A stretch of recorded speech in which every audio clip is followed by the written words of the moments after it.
Olá a todos e todas, eu sou Marcelinho, pré-candidato a vereador aqui na cidade de Santo André, pelo Partido dos Trabalhadores. Estamos aqui fazendo o nosso bate-papo na questão sobre a questão racial. Estou aqui com meu amigo Cláudio Santana, companheiro de longa data, que também milita já, tem uma trajetória nessa história, e vimos aqui falar um pouco sobre isso. Ele que também é pai, avô e um grande amigo nosso. Obrigado por ter vindo, Cláudio. Eu que agradeço. É um grande prazer estar por aqui, junto ao Marcelinho. Tem mais um pessoal nos bastidores aí que também estão acompanhando a gente, não é? E vamos trocar um pouco de informações sobre essa questão racial. Vamos falar um pouco sobre uma data, essa data tão, alguns acham importante, outros não, sobre o 13 de maio. Isso, Cláudio. O 13 de maio, que é dia da abolição da escravatura, né? Que veio em meados de 1888, quando a princesa Isabel estava aqui no Brasil enquanto regente, por conta que seu pai estava fora na Europa cuidando da sua saúde, e ela veio a assinar a Lei Áurea, que vem dizer a abolição da escravatura. Fato que naquele momento, para muitos negros e negras, era dia de uma alegria total, pela liberdade, né, que teria, porque foram muitos anos de escravatura, dentro daquelas fazendas, com aqueles fazendeiros que o usavam de toda forma possível, tirando, na verdade, o sangue da verdade. É verdade. Então, com isso, veio trazer à tona toda a questão dos acontecimentos de mudança de entendimento. Né? Porque uns achavam que aquela libertação seriam realmente toda uma alegria que elas podiam estar acontecendo. Queria que você me falasse um pouco sobre isso, só até nessa parte. O que você imaginava na cabeça daqueles negros e negras que naquele tempo eles eram escravos e tiveram essa carta de evolução. De liberdade. De liberdade. A gente fala aqui no Dia Nacional, Dia de Abolição da Escravatura, que é uma situação um pouco conflitante, né? Você fica liberto, mas em compensação você tem um grande problema, analisando posteriormente essas condições. Então, assim, alguns acham que é motivo para comemorar, outros acham que não e tal. Eu vou dar aqui a minha opinião. Eu acho que há motivo para se comemorar o dia 13 de maio, tá? E honrar todo o trabalho dos abolicionistas daquela época, quanto a conseguir fazer com que os negros e negras não passassem tanta dificuldade no chicote, debaixo do chicote dos seus algozes, né? Então, eu acho que, para mim, há motivo de se comemorar, né? Só que, com o passar do tempo, né, e os entendimentos sobre as coisas foram mudando,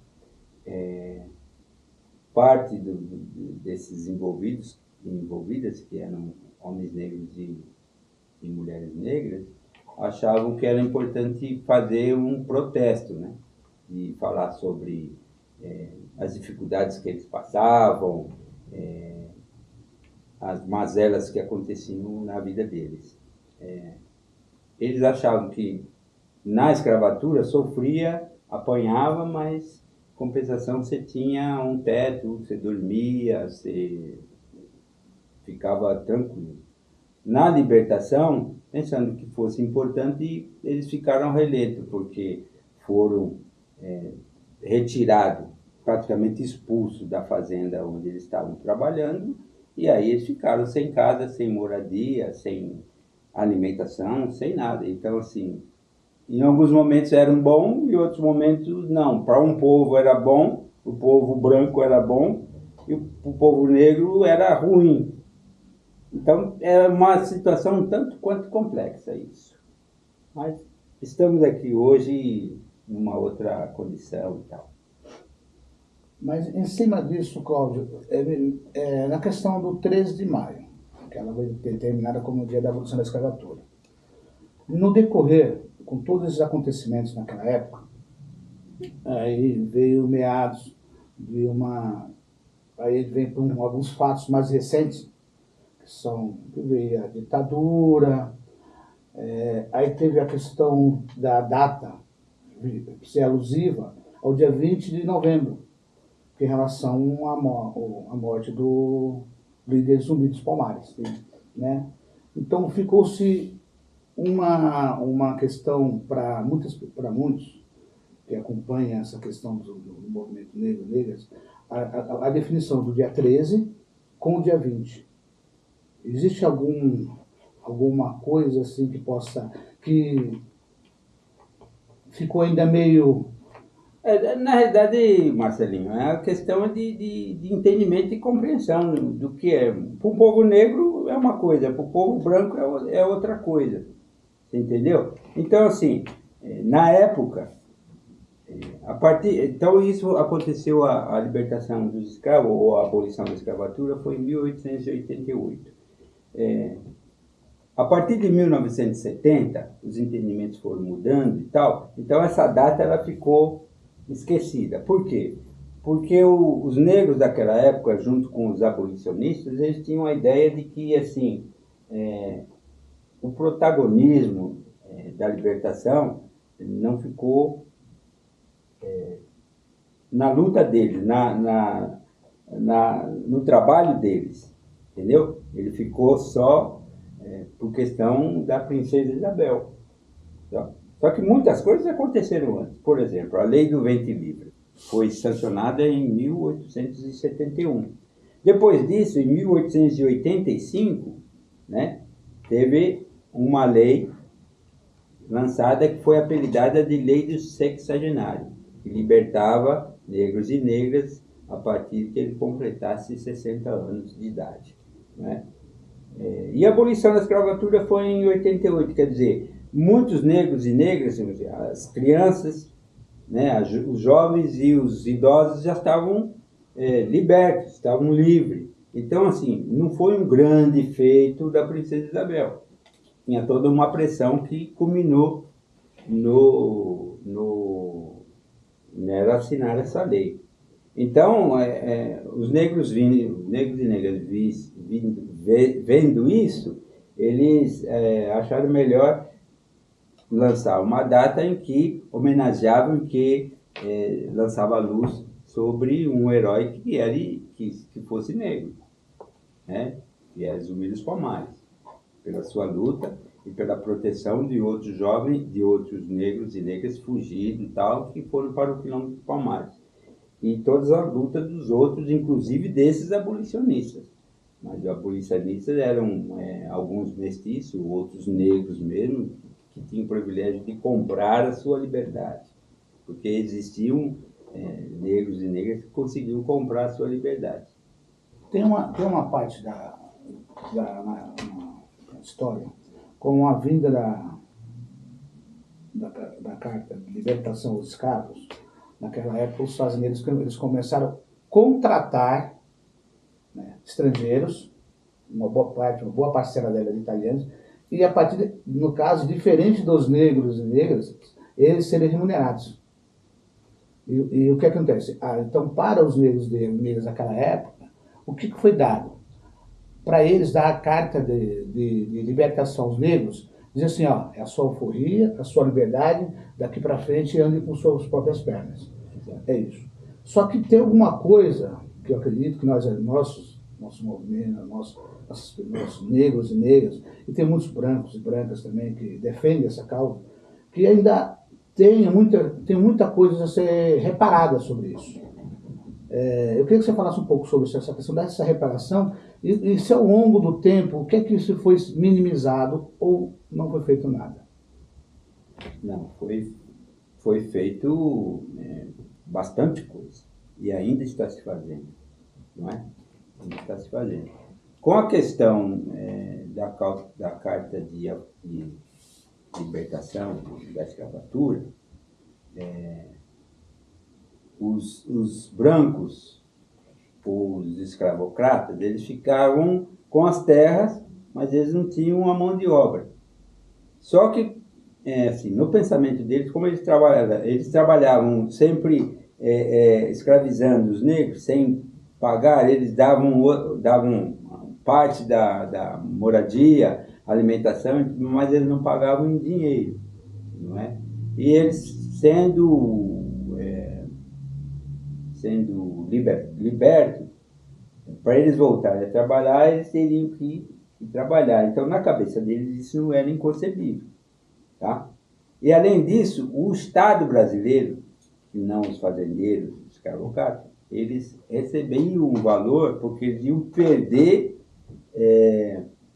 eles perderam a força de trabalho deles. Então, receberam uma indenização do Estado brasileiro. Assim, parte da corte de Portugal, que estavam aqui no Brasil, indenizavam eles. Com essa indenização e as terras que eles tinham, eles... tem outras coisas no meio, mas a gente demoraria mais tempo para a gente falar sobre isso. Eles traziam, então, pessoas que estavam em situação ruim, principalmente na Itália, para o Brasil, cedia as terras dele, alguns vinham um pouco de dinheiro, compravam parte da terra desses portugueses e recebiam um salário para seguir no trabalho na agricultura, no cuidar da fazenda e tudo mais. Então, um pouco essa é a história. Complementando isso, os negros libertos, ele tinham que sair da fazenda onde estavam, e aí eles iam para a cidade. Chega na cidade, eles não têm trabalho, na cidade eles não têm onde dormir, na cidade, e aí eles eram taxados lá de vagabundo, usando o nome hoje, atualmente, né? Mas não tinham o que fazer. E não é porque eles eram inaptos em trabalhar, porque em África, onde eles estavam, eles comercializavam, eles faziam coisas, vendiam coisas e tal, mas como estava fora da terra, não tinham o que fazer. É um pouco isso, Marcelinho. Tanto não tinham como fazer, porque eles passaram muito tempo da vida deles atrelados àquele tipo de trabalhos. Correto. Não remunerados, mas eles tinham o que? O que eles lhes davam? Era água, comida e um teto para dormir, né? Aí, com esse exemplo, só passar por cima, nos momentos de hoje, você pegar um trabalhador e, pode ir embora e daqui para frente e tal. Então, faltou aí um certo respeito para o ser humano. No partir do momento que você não tem uma moradia, você não tem roupa lavada, você não tinha nada, né? Aí se deflagra, com um certo período de tempo, várias situações sobre-humanas. Eu agora estava passando, você falando agora, passando um filme na minha cabeça. Eu sou pernambucano, e a minha cidade é chamada Palmares, que é uma região dos quilombolas. Na parte de Pernambuco é Palmares, na parte de Alagoas é União dos Palmares, que justamente era a região onde os Zumbi dos Palmares. Eu sou bisneto de índios. Então tem uma história ali. Então, no final do ano eu fiz até algumas visitas. Até hoje tem os negros daqui. Ele conta muitas histórias também da questão de muita cultura bonita. Correto. Né? Agora, voltando aqui foi um pouco da minha nostalgia agora. Voltando ao nosso tema. Me diz o que hoje, na sua cabeça atualmente, como se apresenta esse dia 13 de maio, para os dias de hoje, acho, né? Porque hoje hoje com redes sociais, muitas mídias, uma tecnologia toda avançada. Hoje tem muitos jovens e jovens que eles vão atrás de buscar a sua história e tentar se atenuar o máximo possível de informações. Mas, na sua cabeça, o que o dia 13 ele representa para a nossa nação? Marcelinho, a gente já vem falando bastante tempo, né, as circunstâncias, né, e os períodos, as épocas vão se alterando. Então, os entendimentos também mudam, não é? Então, o 13 de maio, hoje em dia, ele no começo a gente falava que se comemorava Isso. dia 13 de maio. Atualmente é um dia de manifestação. Então você faz uma manifestação. Pode ser uma manifestação de alegria, como pode ser uma manifestação de protesto. Então, atualmente a gente está fazendo uma manifestação mais ligada ao protesto. Entendeu? Por quê? Porque parte da população brasileira, vamos falar de que tem direitos, tem situações amenas e tudo mais, e parte dessa população não tem. Essa parte que não tem é a parte negra da população do Brasil. Entendeu? Então, a gente, no dia 13 de maio, é uma data importante para o povo negro para fazer o combate ao racismo, né? Para falar para as pessoas que ainda a gente não tem uma igualdade de condição, igualdade de oportunidade, ainda não temos. Toda vez ainda jogam no nosso rosto, né, para não falar a cara, de que a gente precisa se preparar mais, não é? Então, para você ter um trabalho decente, você tem que estudar. Para estudar, você teria que ganhar um dinheiro a mais. Como você não tem isso, a gente fica num ciclo vicioso. Então, o dia 13 de maio, que é alusivo a nós, o dia 20 de novembro, que também é alusivo a nós temos que usar para protestar, nós temos que usar para informar as pessoas que ainda não estamos nas mesmas condições que outras pessoas no Brasil, não é? Nós não temos as mesmas oportunidades de estudar, nós não temos a mesma oportunidade no trabalho, as mulheres ganham ainda menos do que os homens se fizeram o mesmo trabalho, mas estão ganhando menos. Então, existem leis que nós, negros e brancos envolvidos com a questão das desigualdades, estamos trabalhando para que a gente tenha uma igualdade em todas as condições. Por exemplo, a nossa saúde. A saúde, eles focam de uma maneira geral, e não é. Por exemplo, saúde da população negra é uma coisa, e saúde em geral é outra coisa. Saúde para uma pessoa branca é diferente, um pouco diferente em algumas situações da saúde da população negra, não é? O que mais que a gente tem aí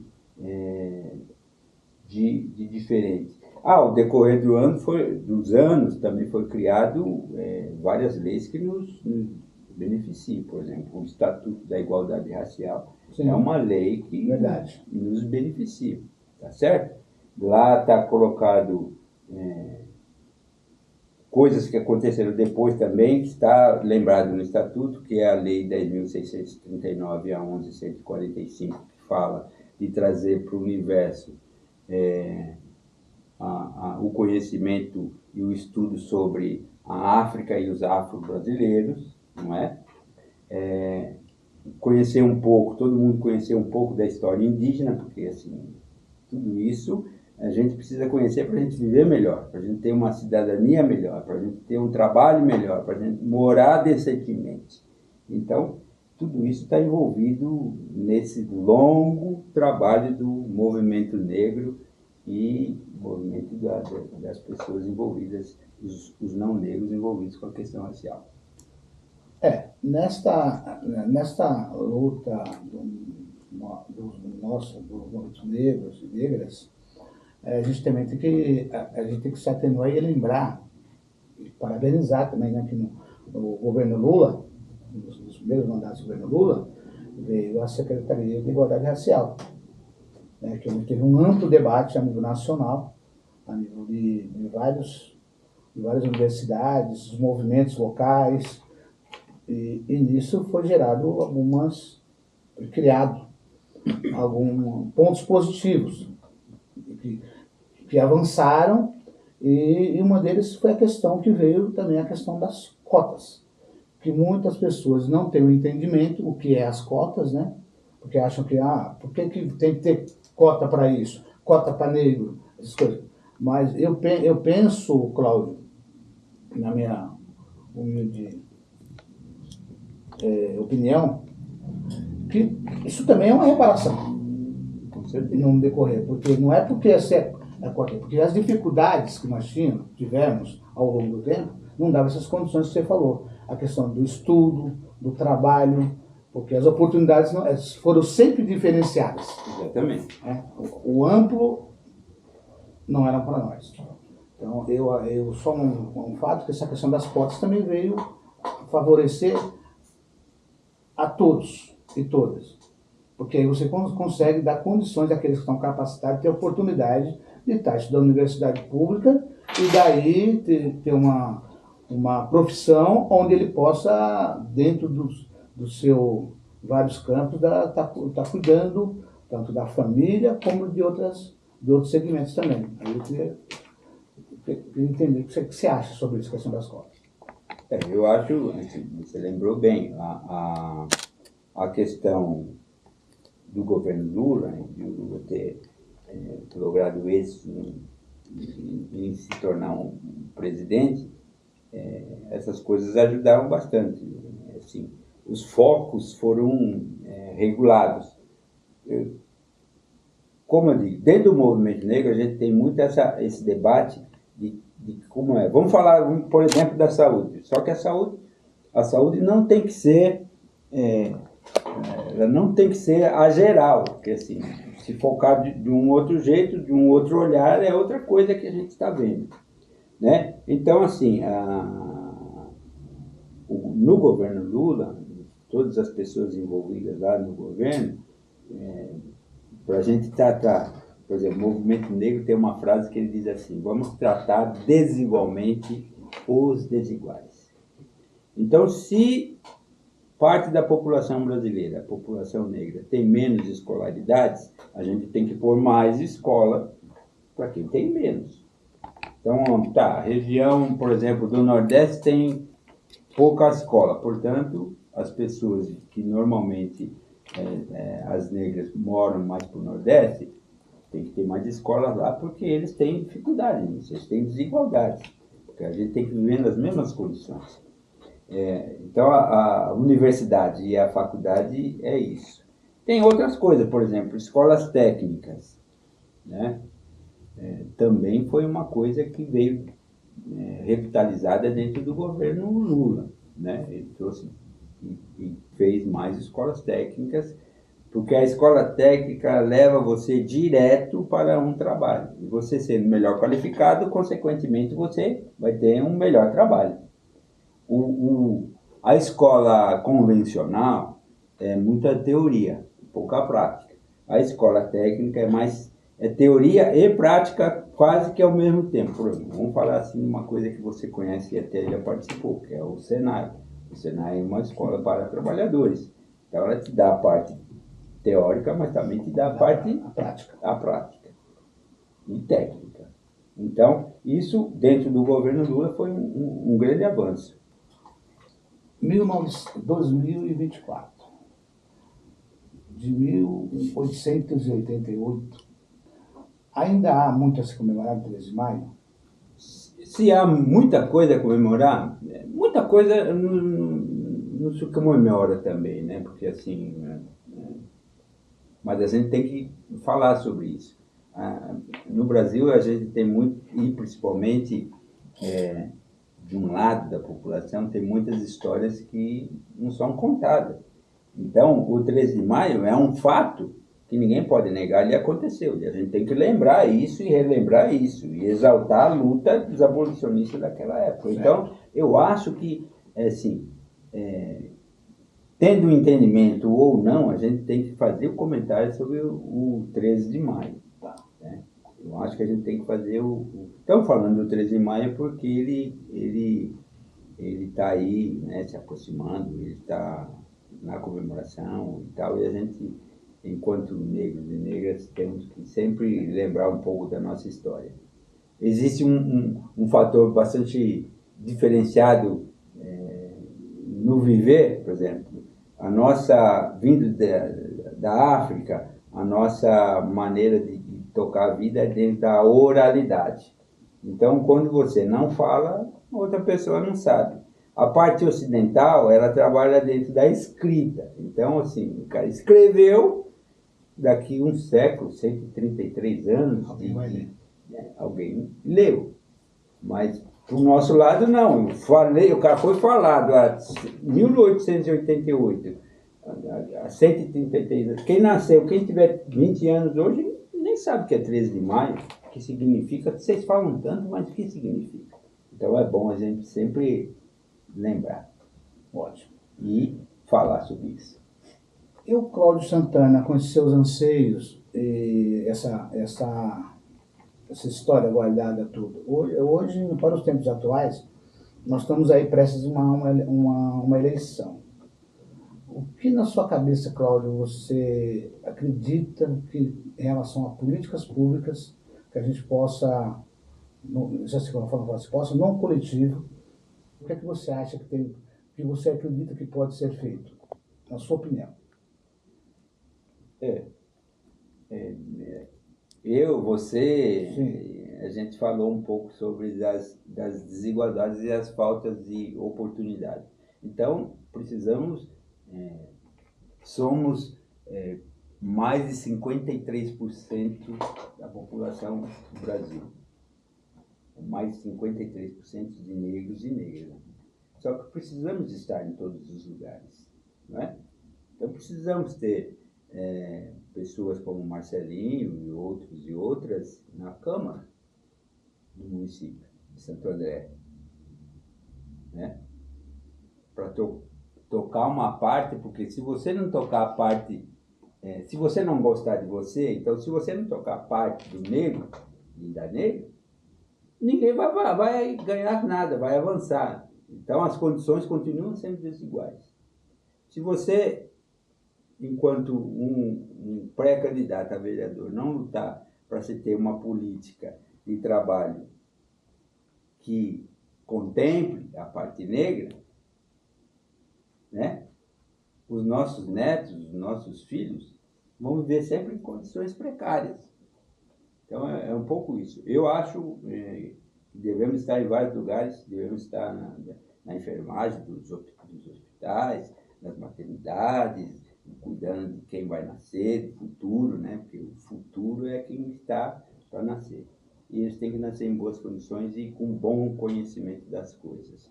Eu acho que é importante a gente estar em lugares e admiro você por estar com essa coragem de participar e tentar, não como simplesmente o Marcelinho, o único, mas trazer todo um grupo, né, numa mudança de degrau na sociedade, na vida, no viver, no ter lazer e essas coisas todas. Claro, isso é muito importante, porque, pegando um pouco da sua fala, se nós não fizermos por nós mesmos, né, para a gente poder realmente fazer uma transformação, de diminuir demais essa desigualdade social em relação aos negros e negras. Mas é super importante esse bate-papo, até para a gente colocar as nossas opiniões, as nossas ideias, e se colocar à disposição.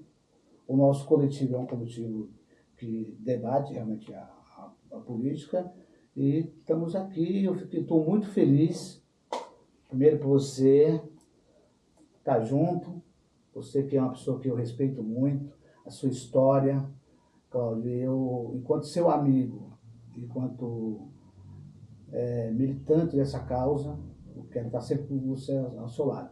E lembrando uma coisa, que quando eu estava no sindicato, teve um momento também que nós discutimos a questão de uma relação ao combate ao racismo. Nós tivemos um tempo, um período, foi muito curto, depois tive que cuidar de outras coisas, né? Como sempre. Mas eu fico muito feliz, muito contente, tá? Me sinto hoje sem palavras de te agradecer, enquanto militante, enquanto homem, enquanto amigo. Muito obrigado, Cláudio. Tá bom. Aí eu não sei como finaliza. Eu que agradeço. Eu que agradeço muito. A gente ficamos um pouco mais juntos nessa caminhada, separamos um pouquinho, estamos voltando, e a vida, ela é assim, né? É aquele vai e vem, aquela aproximação, depois você fica um pouco mais longe, mas o objetivo e a luta não cessa, né? A luta não cessa, o objetivo é sempre ter e passar melhores condições para a pessoa. Foi um grande prazer estar aqui com você neste primeiro podcast. Eu espero que as pessoas apreciem, né? E também debata e conheça um pouco mais dos seus nichos sobre a questão racial, sobre a vida e desenvolvimento desse povo tão importante, junto com os envolvidos com essa questão. Quero agradecer a todos e todas que participaram aí, acompanhando nosso primeiro podcast, Questão Racial, ao lado do meu amigo Cláudio Santana. E nos acompanhe nas redes sociais, no Instagram, Marcelinho Salles PT, e no Facebook, Marcelinho. E nos acompanhe, e muito obrigado a todos, e um forte abraço, e viva o dia 13 de maio.